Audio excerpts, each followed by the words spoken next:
Hello everyone, good evening সবাইকে। সবাই কেমন আছো? আশা করি সব ভালো আছো, সুস্থ আছো। আমিও খুব ভালো আছি। আরও একটি নতুন ভিডিওর সাথে তোমাদের সবাইকে অনেক অনেক ওয়েলকাম। সো দেখো, আমি রেডি হয়ে গেছি, তোমাদের ব্যাক ক্যামেরায় দেখিয়ে দেবো। তো আমি যাচ্ছি, আমাদের বাড়ির সাইডে একটা রিসেপশন হচ্ছে, তো সেখানেই যাচ্ছি। তো চলো যাওয়া যাক, আমি আর মামুনি যাব। তো চলো বেরিয়ে যাই, বিয়ে বাড়িতে গিয়ে তারপরে দেখা হচ্ছে। এই যে আমি রেডি হয়ে গেছি, এই যে আমার ফুল লুকটা। কেমন লাগছে অবশ্যই কমেন্ট করে জানিও।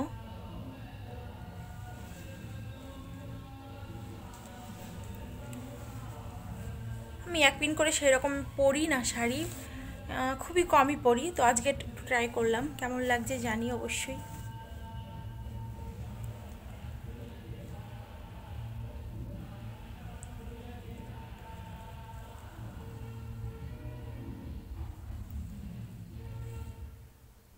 বাড়িতে আজকে আমাদের কেউই নেই, আমরা তিনজনই ছিলাম। তো আমি আর মামনি যাচ্ছি, আর ঠাম্মাকে বাড়িতে লক করে এসেছি।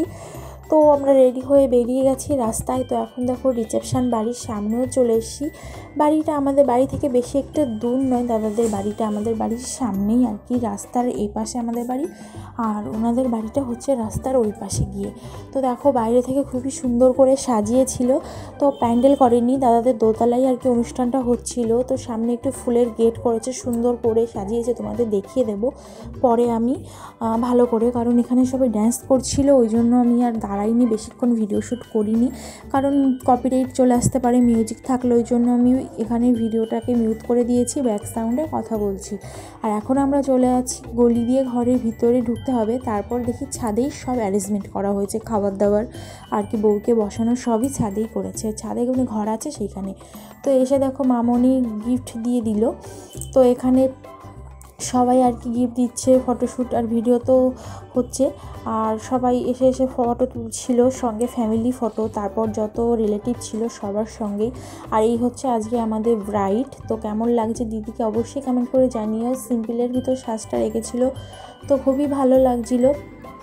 তো তারপর আমরা চলে এসেছিলাম মেন কোর্সের দিকে। তো এসে দেখি প্রচুর ভিড়, দাঁড়িয়েই আছি, এদের খাওয়াই শেষ হচ্ছে না, এদের খাওয়াই দেখে যাচ্ছি।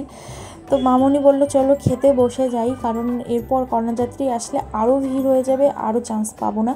ওই জন্য আগে খাওয়া দাওয়া করে তারপর ভিতরে গিয়ে বসে থাকবো, তাও ভালো। তো তারপর এসে তো ভিড়, তারপর দাঁড়িয়েই আছি। তারপর মামনি একটা সিট আর কি বলে রেখেছিল জেঠু জেঠিমাকে, তো তারা ওদের ছিটেই আমরা বসেছি। তো এখানে বসে দেখো আমি একটু ভিডিও শ্যুট করছিলাম আর কি, সারাক্ষণ ব্যাক ক্যামেরা দেখাতে দেখাতে আমার নিজেকে দেখাতেই আর কি ভুলে গেছি আমি, যে আমি যে ব্লগটা শ্যুট করছি সেটাই আমি ভুলে গেছিলাম। তো এখানে দেখো মেনু কার্ডটা দেখিয়ে দিলাম, আজকের মেনু। তো এখান থেকে দেখে নাও, ওইভাবে না বলা যায় না, আর খাবারও দেখানো সম্ভব হয় না, কারণ একার পক্ষে ভিডিওটা করি, তো ওই জন্য খাওয়া দাওয়া করে এক হাত দিয়ে ভিডিও করা সম্ভব হয় না। তবুও আমি একটু দেখানোর চেষ্টা করছি, কারণ ফ্রাইড রাইস আর চিকেন ছিল, আমি মাটন খাই না ওই জন্য, আর মামনি মাটন নিয়েছিল।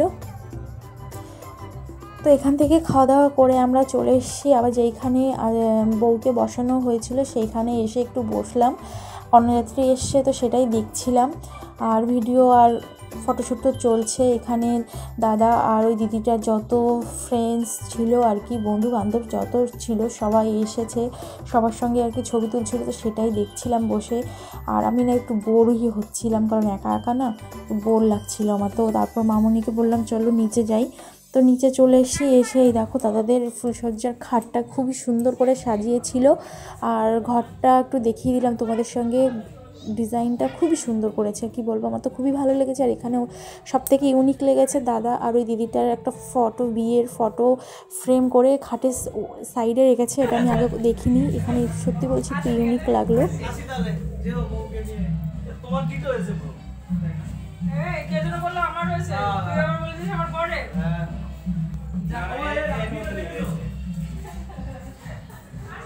চলো আমাদের আজকের রিসেপশন বাড়ির ব্লগটা আমি এখানেই শেষ করছি। ভালো লাগলে লাইক কমেন্ট শেয়ার সাবস্ক্রাইব করে চ্যানেলটার পাশে থেকো। নেক্সট ব্লগের সঙ্গে দেখা হচ্ছে।